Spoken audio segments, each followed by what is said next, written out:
सह नो भुनक्तु सह वीर्यं करवावहै तेजस्विनावधीतमस्तु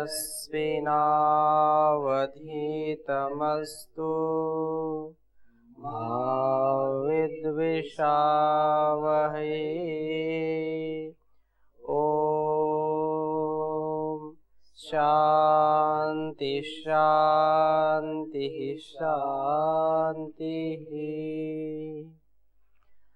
वैदिक जीवन पद्धति की इस कक्षा में आप सबका हार्दिक स्वागत है, अभिनंदन है। आज हम एक नए विषय को लेकर के आपके समक्ष उपस्थित हुए हैं और जो भारतीय संस्कृति का प्राण है, यदि भारतीय संस्कृति में जो उसका वैभव है, जो उसका उत्कर्ष है, उसमें यदि हम यज्ञ का समावेश नहीं करते हैं तो बात अधूरी रह जाती है। जी हाँ, आज हम चर्चा करेंगे यज्ञ के विषय में। और यज्ञ ऐसा विषय है जिससे कोई भी अछूता नहीं है। हमारे द्वारा किया हुआ कार्य यज्ञमय हो, हमारा जीवन यज्ञमय हो, एंट से लेकर के एलिफेंट तक सभी यज्ञमय जीवन जीते हैं। तो यज्ञ क्या है? यज्ञ की महिमा इतनी क्यों गाई वेदों में? यज्ञ का महत्व क्या है? क्या प्राचीन काल में जो महत्व यज्ञ का था वो आज है, या जितना लाभ यज्ञ का पहले था उतना लाभ है? जीवन में यदि हमारे यज्ञ का समावेश नहीं है, यज्ञ हमारे दिनचर्या में सम्मिलित नहीं है, तो कभी भी हम उन्नति को प्राप्त नहीं हो सकते हैं।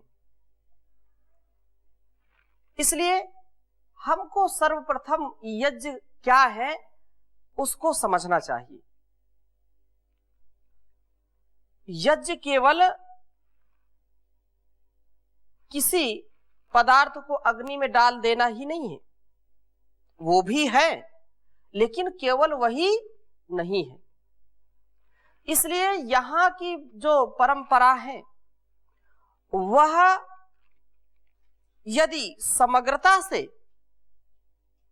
हम उसको समझना चाहें तो पंच महायज्ञों की बात आती है। उन पंच महायज्ञों का हम विस्तार से स्वाध्याय करेंगे, समझने का और समझाने का प्रयास यहां से किया जाएगा। परंतु यज्ञ शब्द को हम आज समझने का प्रयास करते हैं। यज्ञ शब्द क्योंकि महर्षि पाणिनि ने 2014 धातुएं बनाई हैं और 2014 जो धातुएं हैं वो प्रत्येक क्रिया का एक प्रकार से प्रतिनिधित्व करने वाली है। जैसे कोई पच धातु है तो पच धातु पकाने के अर्थ में प्रयोग की जाती है, उसको हम खेलने के संदर्भ में उस पच धातु का प्रयोग नहीं कर सकते हैं। जो भी धातुएं हैं उन धातुओं का धात्वर्थ होता है। जैसे कोई पदार्थ है और किसी का हमने नाम लिया पद और पदार्थ, जैसे यहां पर हमने लिख दिया कि माना कुछ भी लिख दीजिए, केला, ये हिंदी में हमने लिख दिया केला। और संस्कृत में यदि हम इसको लिखें तो क्या करेंगे? कदली फलम या कदली। तो ये एक यहाँ पर जो भाव है, यहाँ पर जो शब्द है, इसका कुछ अर्थ है। कदली कहने से, आम्र कहने से, गो कहने से हम उसी का ग्रहण करते हैं। हमारे चित्त में एक चित्र उपस्थित होता है, एक यहाँ शब्द है और उसका कोई अर्थ है, और वो अर्थ कहाँ है? जो वस्तु हमारे मस्तिष्क में उभरती है वो क्या है? उसका अर्थ है। ऐसे ही जो महर्षि पाणिनि ने धातु बनाई हैं, उन धातुओं को किसी अर्थ के साथ जोड़ा है, किसी क्रियाओं के साथ जोड़ा है। जैसे लिख धातु है, लिखति, लिख अक्षर विन्यासे, अक्षरों का विन्यास। वद धातु है, वद व्यक्तायाम वाची, व्यक्त वाणी में हम बोलने में हम वद धातु का प्रयोग करते हैं। तो यज धातु जो है, यज, जिससे यज्ञ शब्द बनता है, उस धात्वर्थ को हम यदि समझ लें, उसका यदि ज्ञान हमको हो जाए तो बहुत आसान हो जाएगा यज्ञ का क्या महत्व है। इसलिए मैं यहां पर संकेत करना चाहूंगा, यज, यज धातु है,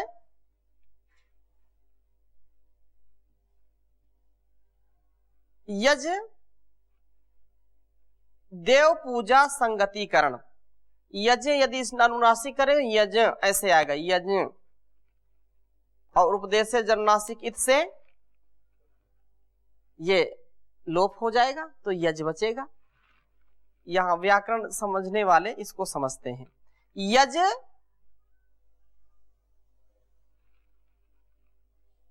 देव पूजा,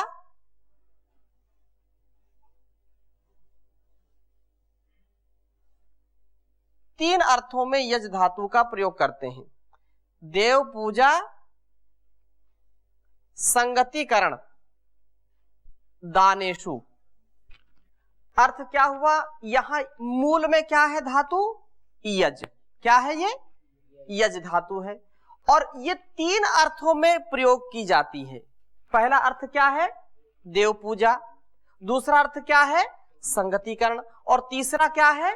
दान। दानेशु मतलब तीनों में, सप्तमी विभक्ति का बहुवचन है वहां पर, क्योंकि तीन हो गए ना, देव पूजा, संगतिकरण और दान। तो ये यज धातु तीन अर्थों में प्रयोग की जाती है, जिसका अर्थ क्या है? देव पूजा है, संगतिकरण है और दान है। अब यहां पर हम विभाग करें, देव पूजा का हम विभाग करें तो देव क्या है? जो हमको कुछ देते हैं। हम व्यवहारिक अर्थ इसका करें, जो हमको कुछ देते हैं उनको देव कहते हैं। माता पिता गुरु आचार्य से हमको कुछ मिलता है, हमारा जीवन मिलता है, हमारा भरण पोषण होता है, हमको पुष्पित पल्लवित करते हैं, हमको इस जहान में महान बनाते हैं, हमारे ज्ञान को बढ़ाते हैं, ज्ञान में अभिवृद्धि करते हैं, हमको हर प्रकार से संभालते हैं। इसलिए उनसे हमको बहुत कुछ मिलता है, वो हमको देते हैं, इसलिए वो क्या है? देवता है। और उसमें भी दो कैटेगरी हैं, दो विभाग हम कर लें, क्योंकि एक तो जिनसे जन्म मिला और जिनसे शिक्षा मिली वो हमारे देवता हो गए। दूसरे जो जड़ देवता है, प्रथम तो ये चेतन देवता हो गए। देव पूजा में देव क्या है? पहला देव क्या है? माता पिता। इसमें ऐसा कर सकते हैं आप, पहला देवता है जो हम उसको करते हैं चेतन देवता। क्या करेंगे? चेतन देवता।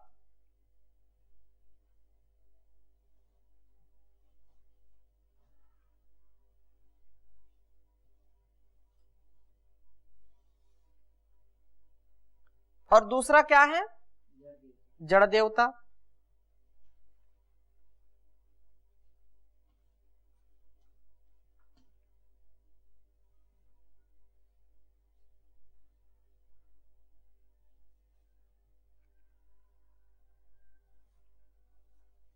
जड़ देवता।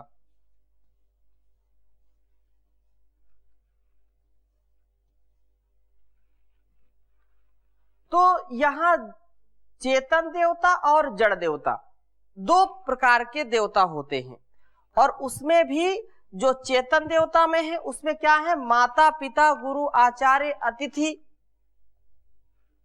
और भी जो सगे संबंधी या जिनसे हम जो हमको चेतनता की अवस्था में कुछ देने वाले हैं वो क्या कहलाते हैं, चेतन देवता कहलाते हैं।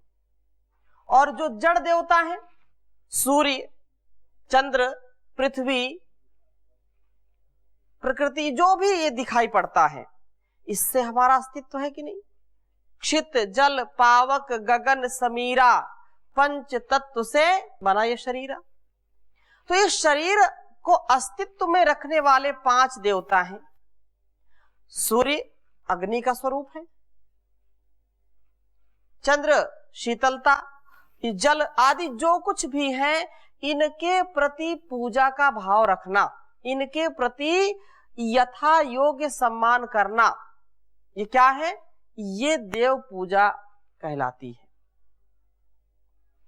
देव पूजा का तात्पर्य क्या है कि इनका जो चेतन देवता है इनका यथायोग सत्कार करना।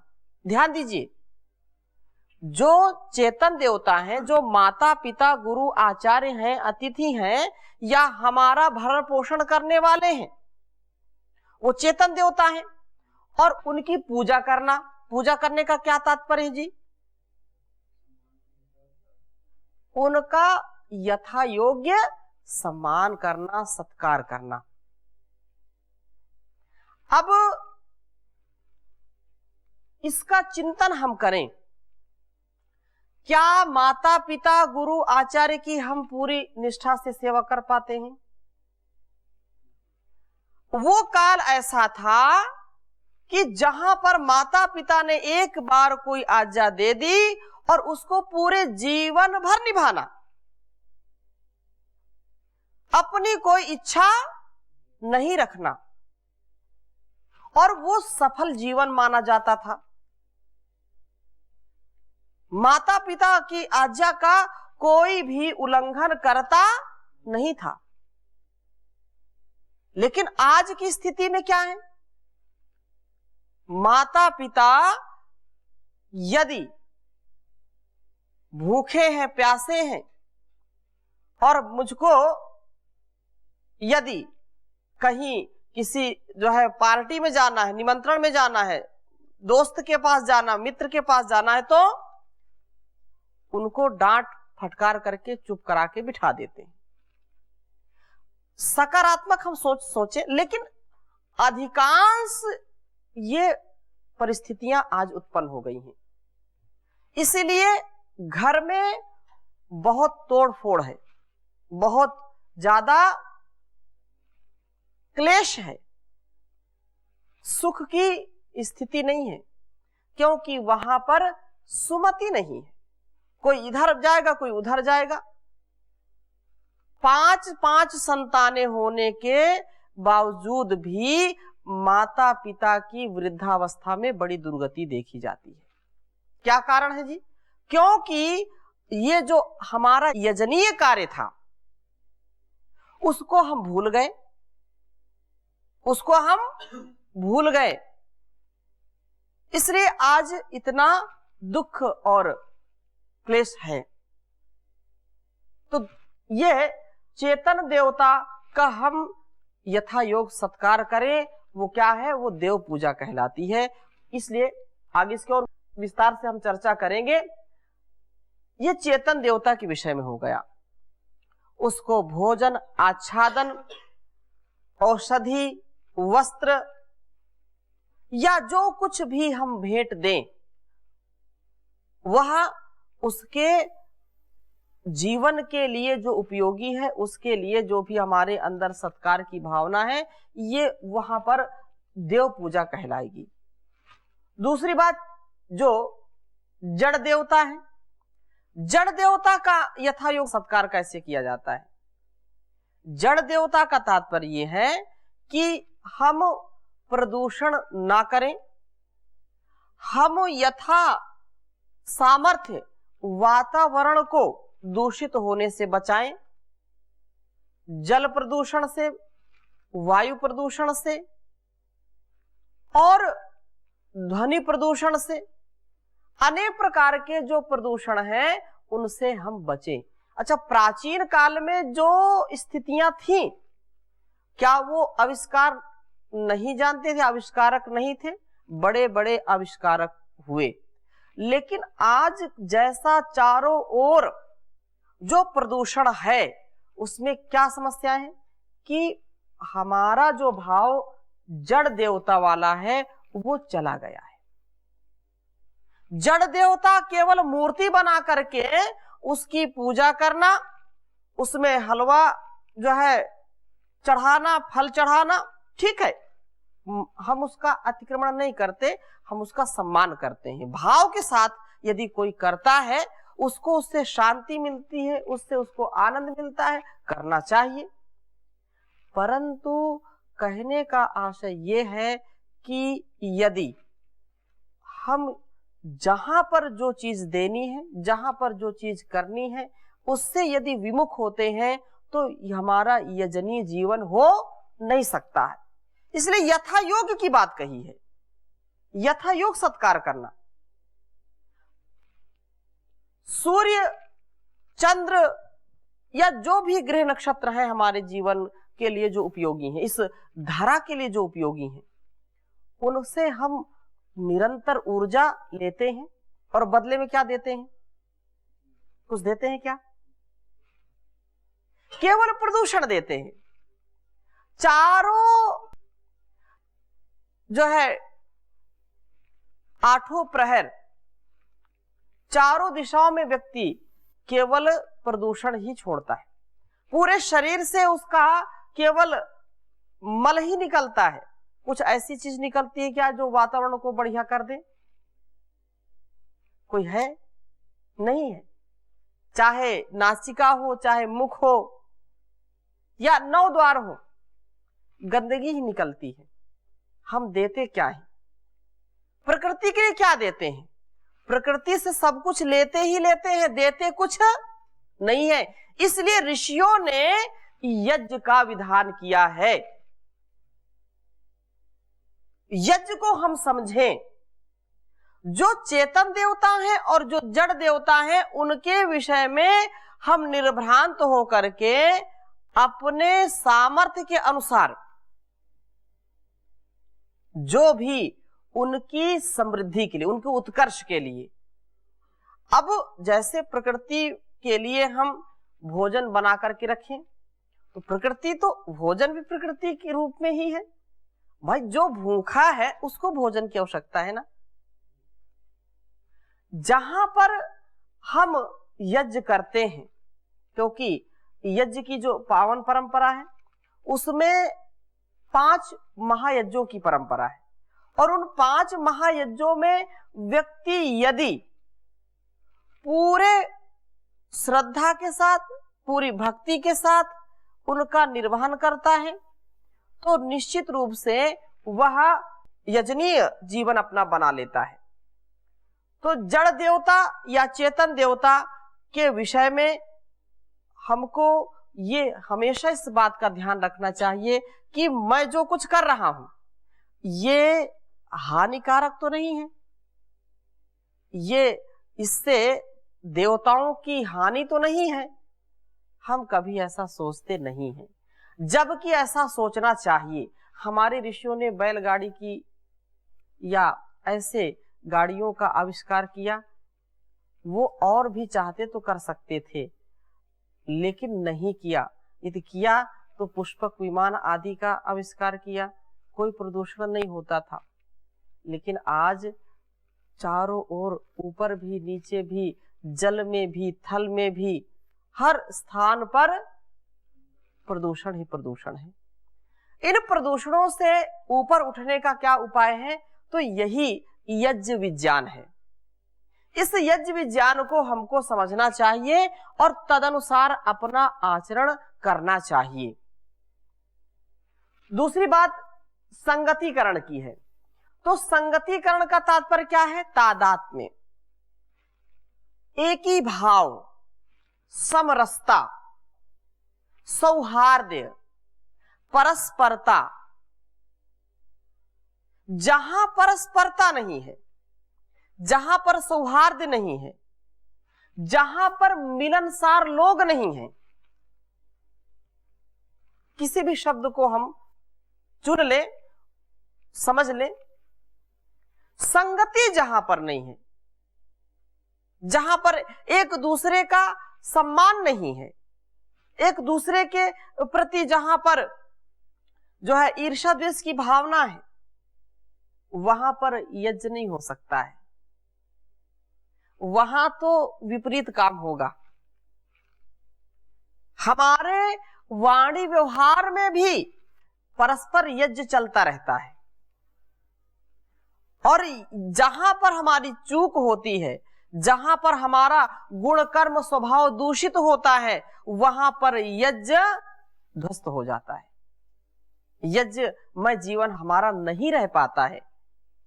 इसलिए जो संगतिकरण है, यदि संगतिकरण में हम जीते हैं तो पूरा जीवन सुखमय व्यतीत होता है। पदार्थों का भी संगतिकरण होता है और व्यक्तियों का भी संगतिकरण होता है। यदि पति पत्नी में संगतिकरण नहीं है, पति पत्नी में भी देव पूजा नहीं है, तो जीवन यज्ञमय बन सकता है क्या? पति पत्नी का सम्मान नहीं करता और पत्नी पति का सम्मान नहीं करती, तो वह गृहस्थी कभी भी ठीक चल नहीं सकती। दाम्पत्य जीवन ज्यादा दिनों तक अच्छा चल नहीं सकता है, और उससे होने वाली फिर संतान, वो भी उन्हीं का परिणाम होगी, क्योंकि वैसे ही उसके कुसंस्कार होंगे। सुसंस्कारित संतान नहीं हो सकती है। इसलिए हम यज्ञ कर रहे हैं, अपने गुणों से, अपने स्वभाव से, अपने वाणी व्यवहार से इस राष्ट्र का उत्थान कर रहे हैं, तो वह यज्ञ इस राष्ट्र के लिए, इस धरा के लिए बहुत ही उन्नत होगा। और यदि हमारे स्वभाव में संगतिकरण, कुछ लोग तो अकेले ही रहना पसंद करते हैं, बोलते साथ में ना, और अकेले में वो मनमर्जी काम करते हैं, पाप भी करते हैं, विचार से भी शरीर से भी पाप युक्त हो जाते हैं। कुछ लोग जो साधक की श्रेणी में है, साधना करते हैं, वो हो सकते हैं कि अपने आप को संभाल के रखें, लेकिन जो एकांतवास है वो उचित नहीं होता है। ये सारा वैभव यज्ञमय है।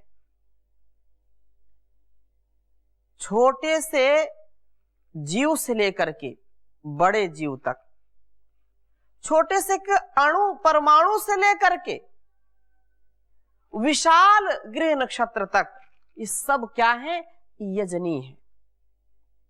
एक एक अणु मिल करके ही सारा अस्तित्व बनता है।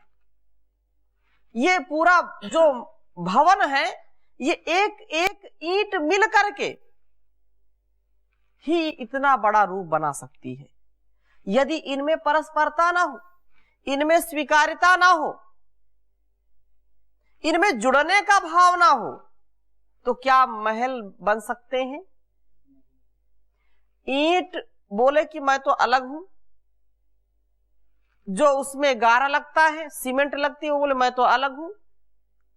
सरिया या जो भी इसमें पदार्थ मटेरियल लगता है, ये सब क्या है? संगतिकरण का ही परिणाम है।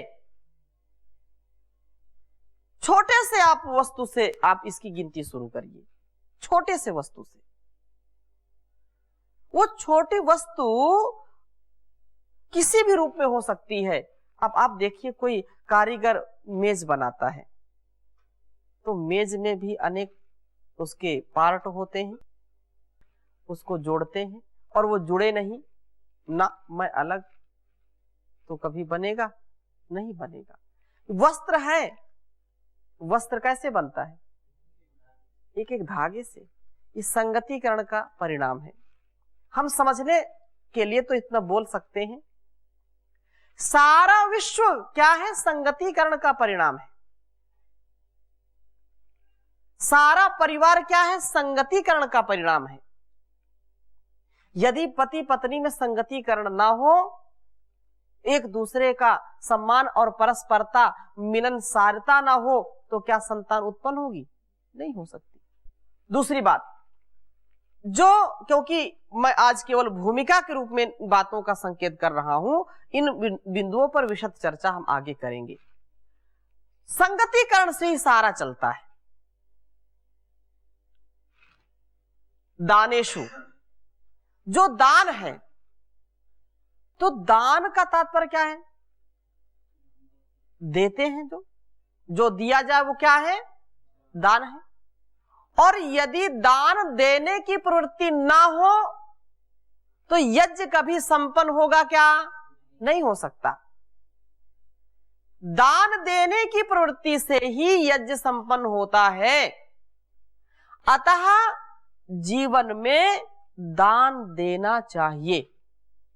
हम अपने अस्तित्व को देखें, यदि दान न किसी ने दिया होता, यदि दान हमारे जीवन में न होता, तो हमारा जीवन भी नहीं हो सकता था। अतः दान की बड़ी महिमा है। ये किसान या जवान श्रमदान करता है कि नहीं करता? और श्रम ना करे, वो एक मजदूर श्रम ना करे, तो क्या यहां का वैभव हो सकता है? नहीं हो सकता। श्रम साध्य चीजें हैं। एक रोटी भी हम खाते हैं तो पता नहीं कितने लोगों के उसमें श्रमदान लगे होते हैं, कितने लोगों का जो है धन संपत्ति का दान होता है। तो ये जो यज्ञ देव पूजा संगतिकरण दानेशु की बात ऋषियों ने कही है, इसमें बड़ा गूढ़ रहस्य है। इसकी चर्चा मैं अगले भाग में और करूंगा। आज यहीं पर विराम लेते हैं। शेष चर्चा जो विशद रूप से यज्ञ के विषय में करनी है, तो आपके साथ अपनी जो वेद शास्त्रों की परंपरा रही है उसका हम यहां से स्वाध्याय करेंगे, समझने का प्रयास करेंगे। ओम शांति शांति शांति।